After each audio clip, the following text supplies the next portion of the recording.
Hi, welcome to chapter 15, the last section here. We're going to be talking about national literature, the blossoming of natural literature, all the way up to the portrayers of the past. I'm going to sound like a lot of American lit today. Luckily, in addition to being a history teacher, I once was an English minor. Maybe that was almost 20 years ago, but I'll do my best here. Ooh, we got a scary pumpkin guy. Ooh, Sleepy Hollow. By the mid 1800s, most literature in America, before the mid 1800s, excuse me, we're talking literature and I can't even read. Oh my goodness, it must be late at night again. Most literature from America was imported from Britain, and it took a while for American literature to really get its own style, except mainly political pieces, sermons. If you've ever taken American Lit, or if you're taking American Lit class, early on you read a lot of primary documents, you read a lot of sermons, you read, probably Federalist Paper number 10, and political papers, Common Sense. And it's not really till the mid 1800s you get good literature from America. Following the War of 1812, American literature received a boost from this wave of nationalism, America, USA, USA, USA, and the arrival of romanticism in America, which is when you look at things fondly and you remember how good things used to be, kind of like member berries on South Park. Imagination and emotion over reason, which, everything was reason and logic, and I am a robot, I am Spock, the Enlightenment, and then you go to Captain Kirk. Emotion, there's someone over there with a pumpkin.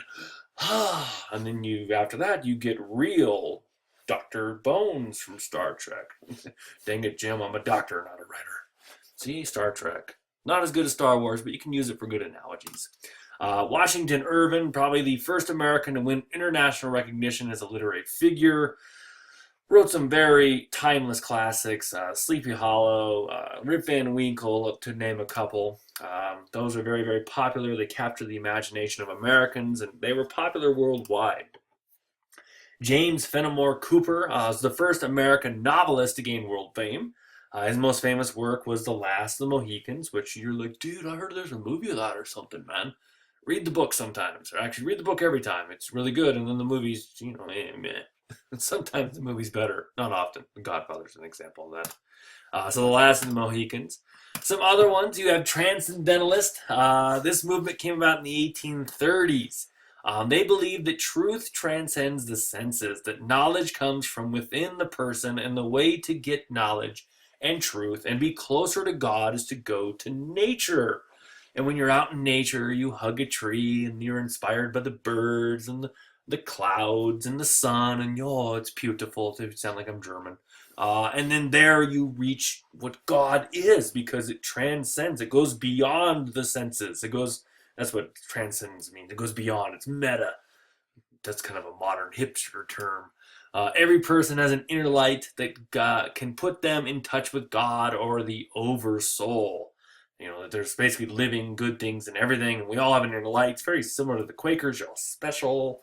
It's associated with traits including self-reliance, self-culture, self-discipline. You can do it yourself. Go out and do it yourself. Be in nature. Be closer to God or the oversoul. Some of the famous ones, Ralph Waldo Emerson. He was a transcendentalist poet and philosopher. He's probably the most famous of the whole group. He wrote The American Scholar, who was an intellectual, which was an intellectual declaration of independence.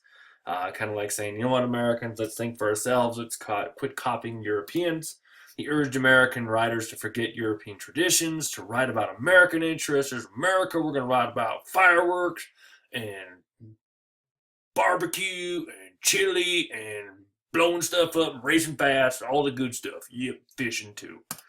Henry David Thoreau, probably the the original hippie, believed that people should ignore bodily desires and pursue truth through study and meditation, so much so that he went to jail for protesting the war. He went and lived in a cabin for 2 years, and he wrote Walden. He wrote On the Duty of Civil Disobedience, probably one of the most important essays of the 1800s that influenced later Gandhi and Martin Luther King Jr. He was in jail for protesting the Mexican-American War. Well, in a roundabout way. We'll get to that later. Walt Whitman is another transcendentalist. He wrote poems, The Leaves of Grass. And yes, I have this movie here, Into the Wild. which, it's not that good of a movie. I know you let people read it, but the guy, he's a moron. He goes out in the wilderness, doesn't know what he's doing, and he dies. But he was being transcendentalist because he wanted to go out to nature to find himself and to be self-reliant and have his own discipline and all that stuff. Let's move on. Here's a painting of American intellectuals, and we're going to throw paper on the ground so that dog can sniff them. It's actually Washington Irving and his literary friends in 1864. Not all poets and writers of the time were transcendentalists. You have Henry Wadsworth Longfellow, which is the most British-sounding American name I've ever heard. Henry Wadsworth Longfellow was one of the most famous poets to come from America. Just go by Hank Long, man. It just sounds more American. Henry Wadsworth Longfellow. I can't even say it like I'm an American. Hey, Henry Wadsworth Longfellow, you gonna write some poems or what? He wrote for the wealthy class. With a name like that, you'd have to be wealthy or you'd get your butt kicked every day in the trailer park. He was adopted, though, by the less cultured class. Like, yeah, I like his poems. They're pretty good. John Greenleaf Whittier wrote abolitionist poems trying to get rid of slavery. And Louisa May Alcott and Emily Dickinson proved women could be prolific in writing like men. Very celebrated female literature writers at every lit class in America. I think you have to read some of them. Good stuff there. So all this stuff going on, not all Americans believed in human goodness and social progress. Some people are like, you know what? Humans are bad. Bad. People are bad or evil, man. Edgar Allan Poe, who was a drunk, but he wrote a lot of the dark side of human nature. Wrote with a pessimistic tone, to say the least. Unlike the literature at the time, they were grim tales. They're horrific. They're really cool around Halloween. They make for good movies. And he died in a gutter in Baltimore, drunk on his gourd.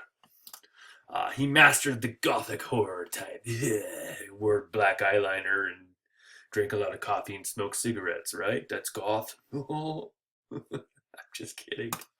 Nathaniel Hawthorne wrote The Scarlet Letter, which was about the Puritans and adulterers and all that. And it's usually compared to McCarthyism and the Red Scare of the 1950s. And then you have the great classic by Herman Melville, Moby Dick, about the great white whale, which was largely ignored for a long time, about Captain Ahab and all that good stuff, Ishmael. And it didn't really catch Americans' attention until after poor Herman Melville died. In the mid-1800s, American historians began to emerge. We actually had an official history that we needed to write down. I mean, we're a country. It's hard to write your history when you're only like 2 years old, but hey, we're in our 20s and 30s and 40s now. We're adults as a country. Let's write some of this stuff down so kids someday will know and they'll have good things to read when they ask questions. George Bancroft was the father of American history. He's considered the first great American historian. He was the Secretary of Navy who helped found the Naval Academy in 1845 in Annapolis. He wrote very spirited, super patriotic, probably like jingoistic patriotic history of the United States from 1789 in 6 volumes, it says. Wow. Some other ones, William Prescott and Francis Parkman were recognized as other American historians. Historians are really boring unless you're a historian.